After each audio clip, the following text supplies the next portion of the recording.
오늘은 요즘부터 건강에 관심을 가지다 보니 지인을 통해 알게 된 쇼킹한 도서를 여러분들에게도 소개할까 합니다. 이 책의 저자인 린 메타카트는 현대의학의 신념과 과학적 의문을 제기한 저널리스트입니다. 영국에서뿐만 아니라 세계적으로 독자층을 가진 건강 전문 잡지인 What Doctors Don't Tell You, 의사들이 해주지 않는 이야기를 편집하고 발행하였습니다. 그녀가 이 책을 쓰게 된 것은 한때 좀 더 건강해져야겠다는 간절한 소망이 있었기 때문입니다. 자신이 경험했던 극심한 월경적 긴장과 불규칙한 월경 기간으로 인한 증상에서부터 방광염과 계속되는 질간염의 경험과 시간이 지나면서 여러 종류의 음식과 화학물질에 대한 습진, 두드러기, 알레르기, 가민성 대장증후군, 불면증과 식은땀, 그리고 심한 우울증에 이르기까지 다양한 증상들을 경험하면서 3년 내내 병을 고치기 위해 돌아다녔다고 합니다. 처음에는 누구나가 아는 기본적인 곳을 다녔고, 나중에는 영양사, 통증요법사와 같은 주변 의료를 거쳐 결국에는 호흡 전문가에서부터 기전문가와 같은 의료의 가장자리까지 다녔다고 하네요. 정확한 진단을 모른 채 오랫동안 몸이 아플 때는 가장 힘든 것이 사람들이 본인을 믿지 않거나 자신이 호소하는 증상이 꾸며낸 것이며 애들처럼 관심을 끌어보려는 태도라고 시선을 보내는 것이라고 하네요. 암이나 한센병처럼 어려운 병이 아니라면 병을 안고 살아갈 방법을 문제가 있더라도 불평하지 말고 조용히 살 수밖에 없습니다. 그녀의 남편인 브라이언이 자신이 해왔던 치료 과정의 경험들을 통해 의료의 위험을 제대로 알리는 소식지를 시작해보라는 권유를 하여 세상을 향해 말을 하게 되었습니다. 그 당시 그녀는 임신 중이었기 때문에 그 소식지는 단순히 취미 삼아 하는 정도로 생각하여 발간해서 집에서 아이도 돌보고 소일거리로 편안하게 생각하며 시작을 하게 되었습니다. 1989년 여기 우리 건강이라는 쇼에서 처음 소식지를 소개했는데 사람들이 꽤 관심을 보였습니다. 그녀가 어느 날 그런 경험 덕에 본인에게 깊은 영향을 미치고 있던 기억들이 떠올랐습니다.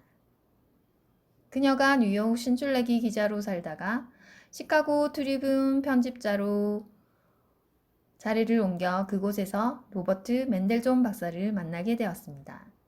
60년대 중반 맨델존 박사가 대중의사의 칼럼을 쓰게 된 것을 돕게 된 것이 그녀가 의사들이 해주지 않는 이야기의 소식지 발간에 큰 영향을 미쳤습니다.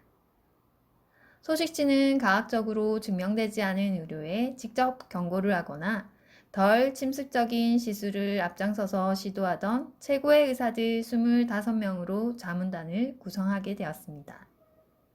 첫 해에는 거의 광고를 하지 않았지만 소식지는 자체의 동력과 최초의 구독자들이 보여준 열정적인 지원 탓에 날개를 단 듯했습니다.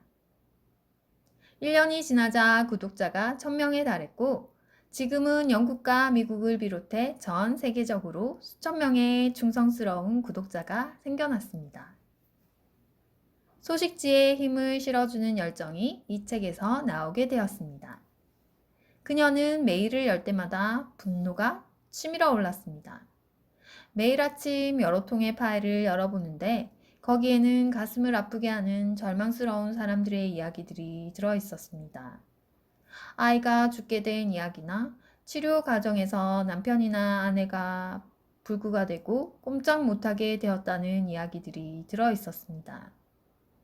그런 예들을 조사할 때마다 그들이 받은 치료가 안고 있는 위험이 잘 알려져야 한다는 생각을 하였습니다. 담당 의사들은 그렇게 중요한 정보를 환자들에게 알려주는 일에 무신경했던 것 뿐입니다. 그런데 환자들이 우리에게 편지를 쓸 때쯤에는 이미 때가 늦었다는 것이 문제였습니다.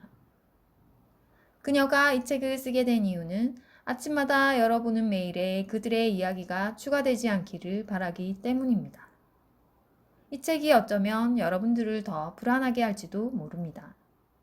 의사들이 여러분들에게 해주는 이야기 가운데 많은 부분이 진실이 아니라는 것을 알게 될지도 모릅니다.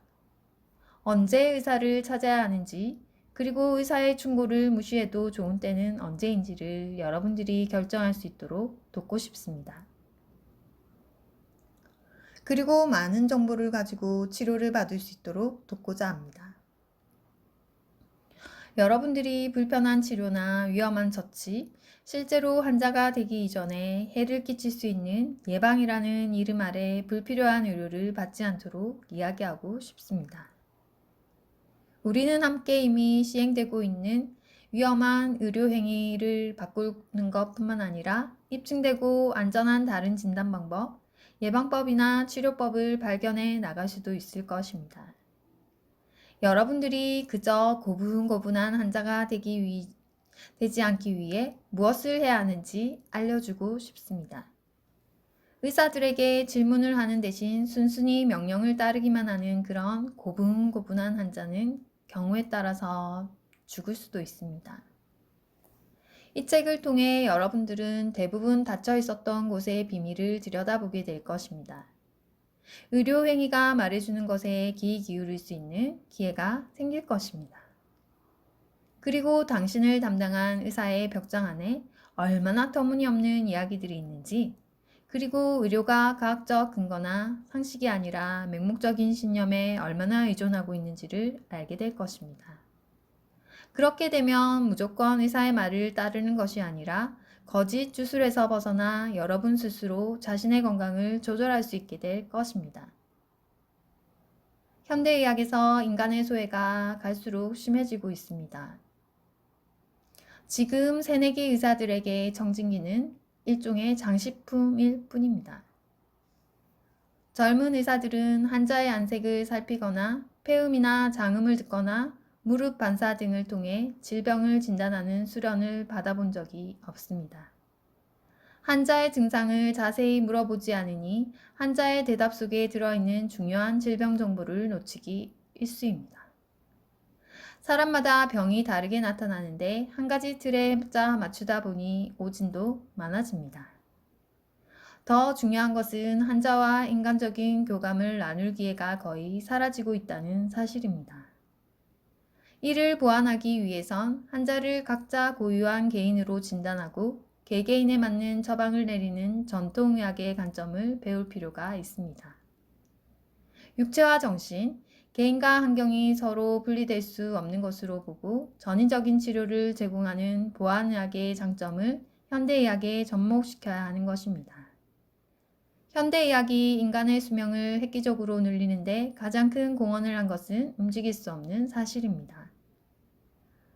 인류가 건강장수의 꿈에 바짝 다가선 건 지금도 눈부시게 발전하고 있는 제도권의 의학 덕분입니다. 하지만 현대의학이라고 무조건 맹신해선 안 됩니다. 과학적 근거가 희박한 것도 있고 각종 진단 기법이나 약물의 위험성이 무시 못할 수준이기 때문입니다. 이 책의 저자인 린 메타카트는 자신의 건강은 자신이 스스로 관리해야 한다고 강조합니다. 현대의학이 도움을 주는 측면과 현대의학의 위험성을 모두 인식하고 치료에 동의하기 전에 여러 가지 사항을 고려해야 한다는 것입니다. 이를 위해 린 메타카트는 무조건 병원을 찾기보다 먼저 자연치유력의 핵심인 면역 기능을 강화하고 각종 유해 물질 등을 피해야 할 것입니다. 인간은 누구나 스스로 치유할 능력을 갖고 있습니다. 과도하게 약에 의존하거나 이것저것 검사를 하다간 오히려 우리의 건강을 해치게 될 것입니다. 이 책을 읽고 저 봉순이는 첨단 기계와 의사들에게 의존한 채 생명을 연장하다 병원에서 생을 마감할 수 있겠다는 불안한 상상을 하게 되었습니다. 불과 수십 년 만에 40세에도 미치지 못했던 인간의 평균 수명이 100세를 바라볼 정도로 연장시킨 공로가 현대의학이라고 믿었었는데요. 현대의학에 대한 절대적인 신뢰가 혹시 우리의 몸을 더 해치고 있지진 않는지 그런 의문이 가득해지네요. 그렇다면 내 몸 스스로 면역을 키우는 것만이 살 길이겠네요. 다음 편에서는 우리 몸의 면역을 어떻게 키울 수 있는지를 공부해 보도록 합시다. 영상 보시고 도움이 되셨다면 구독과 좋아요, 그리고 알람 설정까지 부탁드립니다. 행복한 하루 되세요.